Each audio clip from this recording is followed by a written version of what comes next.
My name is Maggie. I'd been solely focused on my work without any romantic entanglements until the age of 28. Or rather, I realized that I'd become 28 years old without even noticing due to the overwhelming busyness. Some of my junior colleagues started getting married as early as 24 or 25, and deep down, I felt a sense of urgency. I wonder if I'm going to spend the rest of my life at this company. Sure, there are senior colleagues who are older and far more experienced than me, and I can't help but admire them for their impressive professional skills. But it's also true that there's a part of me that strongly believes that I don't want to remain single forever. That's when I met George. George is kind and always prioritizes the places I want to go and the things I want to do during our dates. Having never experienced such kindness from a man before, I was swept off my feet and gladly accepted his proposal. Everyone had a good time at our wedding, huh? Yeah, I managed to get married while I was still in my 20s. What? You were worrying about that? George smiled with his usual calm expression. Come on, I was quite worried. I see. It's tough for women. Men can get married in their 40s and nobody says anything. Indeed, it seems like only women are worried about age. Speaking of women, my father-in-law has a calm personality like George, but my mother-in-law is unexpectedly assertive and strong-willed. We don't have plans to live with them, and we'd probably only go visit them for Thanksgiving and Christmas, but I could tell she wasn't particularly fond of me. I plan to continue working and maintain a dual-income household even after getting married, but it appears she has reservations about that. My income is slightly higher than George's. He candidly mentioned it to his mother, who then started pushing her old-fashioned values onto me, saying things like, "A woman should focus on the household and support her husband. And men have pride. It's not good for you to work so aggressively." But in this uncertain time when layoffs and cost-cutting measures can happen, I feel the need to save up at least until we have children. George agrees with me on this, but in front of his assertive mother, he's usually overwhelmed. I should probably avoid unnecessary interactions with my mother-in-law, I thought to myself. So, which travel agency are we going with? George's voice caught me off guard. A wedding is a major event in life, but there's another important event that remains, our honeymoon. I can't decide. When it comes to a trip to Europe, different agencies offer various plans. I want to go to this place, but I'm also interested in this agency's French wine tasting tour. I pointed to various spots on a brochure marked with Post-its. I've always had a longing for Europe. Stained glass windows in churches, stylish cafes, and historic towns. An opportunity like this is probably a once-in-a-lifetime experience. So many choices. You can decide whichever one you want. George, as usual, muttered in a relaxed tone. Okay, I need to make a serious decision. We've been saving up for our future and our children, but we're planning to splurge a bit on this trip. Our honeymoon is probably the only time we can take off from work for so long. Can I sleep on it and decide tomorrow? Sure. It's not often we can go on an overseas trip. George, wearing a smile, made his way to the kitchen to enjoy a cup of coffee. Opportunities to go abroad or on vacations are rare, but above all, a honeymoon is an event that happens only once in a lifetime. I want to create unforgettable memories with George, just the two of us. That's why I didn't want to make a decision I might regret later. Even during work, I found myself constantly daydreaming about our trip whenever I had a spare moment. I did refrain from opening travel magazines except during my breaks, of course. Still haven't decided? Yeah, I was so engrossed that I didn't notice my colleague's presence until she spoke up. Hey, you better hurry up and eat before lunch break ends. Oh, right. It's already this late. Don't most European tours usually have predetermined routes? You know, visiting famous tourist spots in Italy and Rome. That's completely wrong. And Rome is in Italy. My colleague laughed and gave me a teasing look. Must be tough being a happy girl in love. Requesting time off is a whole process, and so I need to choose a travel agency soon. You're quite the contemplative lady, aren't you? I didn't pay much attention to my colleagues' teasing at the time. I was too caught up in planning this milestone in my life. Make sure you do your job responsibly, too, will you? I'm giving you the time off, after all, my boss said, as if seeing right through me. I'm sorry. I wondered if he noticed that I'd been distracted lately. I need to pull myself together. I opened a file on my computer and started working. I need to focus on my job. I've decided to go with this travel agency's tour. Sure, it's great to hear you found a tour that you like. I must have spent over a month, maybe close to 2 months trying to decide. I wonder if there are really people who agonize over a trip for such a long time. I must have caused a lot of trouble for the travel agency. I'm sorry for all the trouble I've been making, a bunch of inquiries, even about the tour details. The female staff at the travel agency gave me a warm smile. You two are going on your honeymoon, right? Yes. It's normal to take your time thinking about your honeymoon. It's a once-in-a-lifetime journey. We've even had a client who spent 6 months planning their trip alongside their wedding. I was genuinely surprised at the mention of 6 months. Is that so? Despite my murmuring, she maintained her smile. An overseas trip is different from a domestic one. There's a sense of something special. Our job is to provide a trip that will be a wonderful memory for our clients. I felt relieved to hear those words. I was immensely grateful to our wedding planner for their assistance during the wedding, and as I realized that various people were supporting us like this, my anxieties about our trip naturally started to fade away. Now I can focus on work without worry. I'm sure my boss will be relieved as well. When George came home in the evening, I gave him the news. I'm home. I've decided on our travel plan. We're going with this travel agency. George replied in a relaxed manner to my childlike excitement. That's good. I'm glad you found a good one. I was a bit taken aback, but after all, I was the one who had always longed for a trip to Europe. Perhaps this is what travel means to George. Hey, are you excited about our honeymoon? Feeling insecure, I found myself asking him. Surprised, he opened his eyes wide and replied, Of course, with you, I'm certain our trip will be great. We should inform our parents later, too. We spent the evening discussing our trip in detail. Sorry for the worry. We've finally decided on our honeymoon destination. I was so happy that I could hear it in my voice, even without realizing it. My boss, sensing my excitement, said with a relieved expression, Oh, good. I'm counting on you until the trip then. He also handed me some extra paperwork. I didn't even mind the extra work. I was that excited. With both of us working, the timing for us to take the 12 days off needed for a trip to Europe was limited. Because of that, we managed to set the schedule quickly. Guess what, Mom?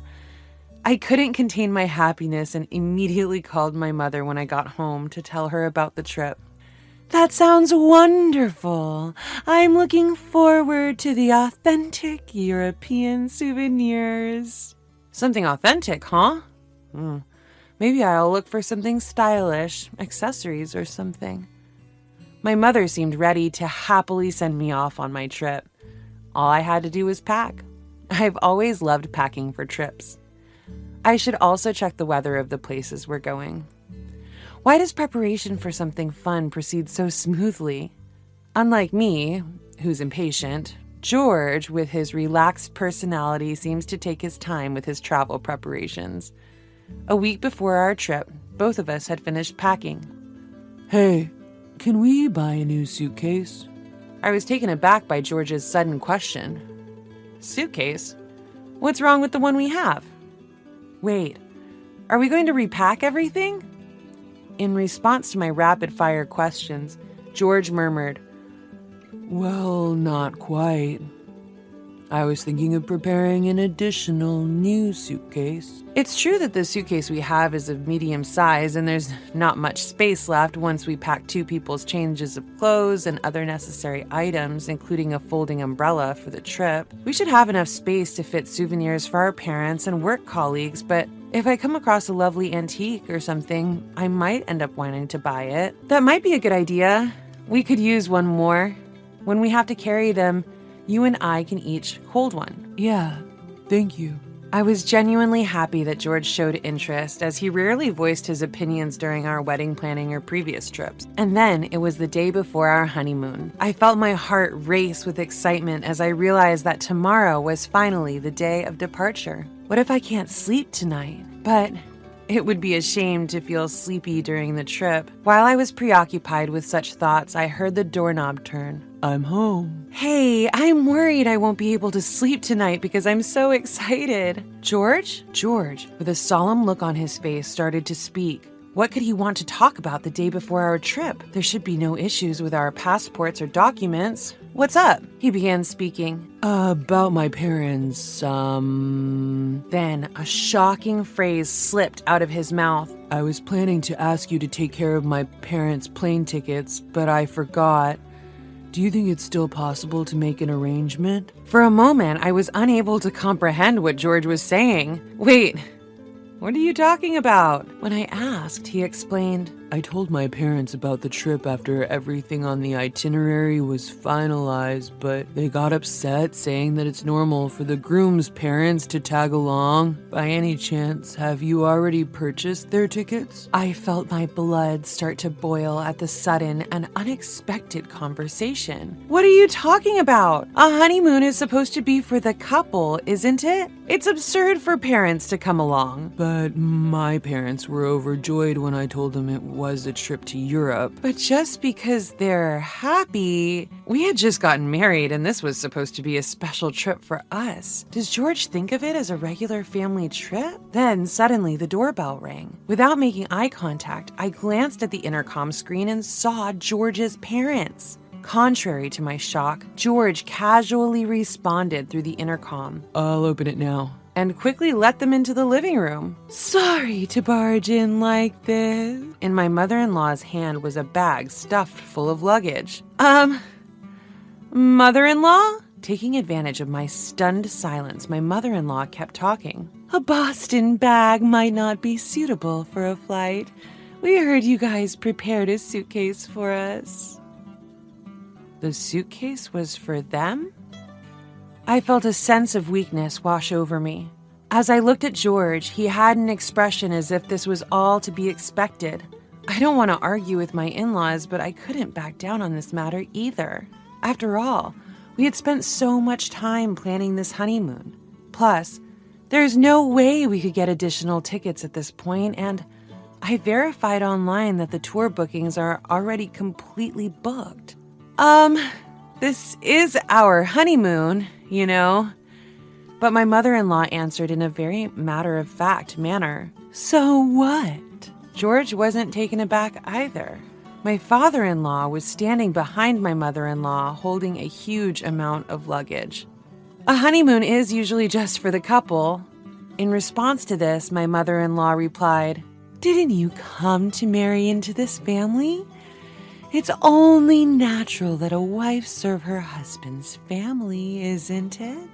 I understand if it's a family trip, I would gladly go on the trip with the two of you, but a honeymoon is different. Honeymoons and family trips are the same thing. Then how was it when you went on your honeymoon? I was gradually getting irritated, but my mother-in-law, with a triumphant look on her face, responded, At that time, my mother-in-law had a bad leg. It's a daughter-in-law's duty not to push her too hard, isn't it? So you didn't take your mother-in-law on your honeymoon, did you? My mother-in-law was clearly displeased. I knew this would happen the moment I decided to stand my ground. What a difficult girl. We packed with excitement for our trip to Europe, you know. Excitement for our trip to Europe. Just hearing those words made all the struggles and joys I had experienced rush through me, and I couldn't help but feel tears welling up. Hey, Maggie, isn't it okay if they come? I heard George's voice coming from beside me. The more the merrier. If tomorrow doesn't work out, we can cancel and look for a place for the 4 of us. Huh? As I looked back in astonishment, my mother-in-law joined in with a mix of laughter. That's right. Oh, I have an idea. How about changing it to a trip to Paris? I want to brag about it to my friends. Her words even made me feel dizzy. I'm holding back because I have my own pride, but to be honest, I feel like bursting into tears right now. Before I knew it, as if weighed down by my mother-in-law's pressure, I found myself sitting on the floor. Then, from above my head came a totally unexpected sentence. It was from George. I had no idea you hated my parents so much. Huh? Looking up, I saw him looking down at me with a stunned face. My mother-in-law also chimed in. That's right. It's terrible. I couldn't stand their voices anymore, and I finally screamed hysterically. Why am I being treated like the bad one? It's our honeymoon, for heaven's sake. Why are you ruining such an important trip? George showed no sympathy for my outcry. Of course, he didn't seem to care either. You've been acting strangely lately. Huh? Every time you open your mouth, it's all about our honeymoon. You're not being rational. George said this coldly. Mom, Dad, sorry. Could you go home today? You can leave your stuff here. While saying this, he took his parents to the front door. At the front door, my mother-in-law was making a fuss, but I couldn't hear what she was saying. When he came back after a while, he spoke. Let's cancel our trip for now. Take a moment to think rationally. I no longer had the energy to respond to those words. At the same time, I noticed that my feelings for my husband were quickly cooling down. He cared more about his parents than about me. I couldn't imagine continuing as a family with him, facing the challenges of life together, knowing that my mother-in-law will always intervene and yet my husband won't stand up for me. I don't see any happiness in sight. I finally managed to call the travel agency just before closing time. I couldn't possibly enjoy going abroad in this state. The staff who helped me when I made up my mind answered the phone, asking several times if I really wanted to cancel. I clearly communicated my intent to cancel. She seemed to sense various things from the sound of my downcast voice. She briefly explained the necessary points, such as the cancellation fees. I no longer had any feelings of disappointment. It was purely procedural matter. Then, several days passed. During the next few days, there was no conversation between George and me. Our last conversation ended with George saying, "We'll resume the conversation when you've had a chance to reconsider." But I don't think I did anything wrong. Neither of us apologized or tried to continue the conversation. It was just before dinner when my husband suddenly put a divorce document on the table. "I'm taking my whole family on this trip. If you don't like it, we're getting a divorce." George said it with a frustrated attitude. Strangely enough, I accepted this as George's answer without much hesitation. I responded right away. "Understood. We'll get divorced." "What?" The one who was surprised was George. "Are you serious? Divorcing over just a trip?" "You're the one who brought the divorce papers." I occasionally glanced up at George's face as I carefully filled out the divorce papers, making sure there were no mistakes. People might think it's just over a honeymoon, but this man doesn't cherish what's important to me. He won't protect me when it matters. Could I spend my life with such a man? He should go on the trip with his parents if he wants to. I don't need a bleak future. George, unable to back down now, also filled out the form with shaking hands. "I'll bring this to the family court tomorrow." I said this as I took the divorce papers from George's hands. A tiny voice saying, "Oh," slipped from George. He may actually be regretting this. But I've made up my mind. This is how our divorce was finalized. Of course, my parents were surprised when I told them about the divorce. My mom suggested that I reconsider, but when I told her about the honeymoon and my former in-laws, she seemed dumbfounded and said cheerfully, "It's a good thing you cut ties with that weird family." I do regret that I caused trouble for my parents and our wedding guests. My colleague who used to tease me as the troubled maiden seemed a bit uncomfortable for a while, but when I said it was the right choice to break up with a grown man who's still dependent on his mother, she seemed to get back to her usual self. On the other hand, it seems that George vented about me being heartless to his colleagues at work. He intended to highlight my lack of common sense, but instead his own absurdity was exposed and quickly spread within his company. He seemed to receive a lot of criticism from his female colleagues in particular, and apparently became known as a mama's boy. He himself was shocked by the gap between societal norms and his family's way of thinking, which led him to make a series of significant mistakes at work. George, who was previously regarded as a laid-back employee, has now transformed into an incompetent and irrational employee. According to a mutual friend, it seems he is going to be transferred to a small branch office in Nebraska. But the situation there is quite severe, and it's obvious that he, who was sheltered and raised by his mother, will eventually quit. By the way, since he suggested the cancellation of our trip, of course I had him pay the cancellation fee in full. I've dealt with a lot, but I'm still a bit hurt. When I let out a sigh without thinking, I made eye contact with a senior colleague passing by. I was taken aback, but she looked at me and said, "Solo trips aren't so bad, you know?" She is very competent at her job, but she always seemed a bit distant, and we didn't have much of a private relationship. I was a bit surprised when she suddenly started talking to me. "A single life isn't bad either, huh? I'm actually divorced." She flashed a charming smile as she spoke. There was no trace of tragedy in her smile. Rather, it looked refreshing. "Really? I had no idea.